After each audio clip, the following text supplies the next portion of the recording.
on considère ici deux feutres attachés en règle. On les fait tourner pendant un temps T, comme ça. Or, si on considère ce qui s'est passé pendant le temps T, essentiellement, les deux feutres ont balayé un angle alpha pendant le temps T. Donc, on peut dire que les deux ont balayé la même portion d'angle pendant le même temps. C'est-à-dire, ils allaient à la même vitesse angulaire.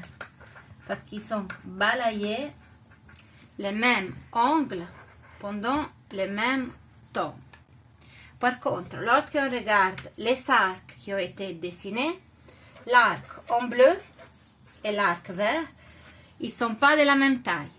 On peut imaginer que le mobile qui s'est déplacé ici, il a parcouru une distance bleue, et le mobile qui s'est déplacé ici, une distance verte. Or, on voit que la distance bleue est plus grande que la distance verte. Et pourtant, ce mouvement s'est passé pendant les mêmes temps T. Donc, ça veut dire que la vitesse du bleu est différente et plus grande que la vitesse du vert. On part dans ce cas-là de la vitesse linéaire. Donc, la vitesse relative au déplacement sur l'arc. Quand on considère des mouvements circulaires, on a deux types de vitesses à considérer. La vitesse angulaire, oméga, égale à l'angle parcouru pendant le temps. Dans ce cas-là, c'est alpha sur t. Et on a la vitesse linéaire qui est égale à la distance divisée par le temps. Et donc qui correspond à la vitesse bleue et à la vitesse verte.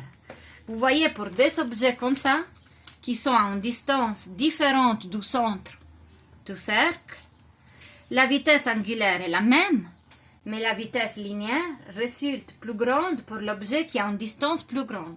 Donc la vitesse linéaire doit dépendre du rayon, c'est-à-dire de la distance entre les mobiles et le centre du cercle.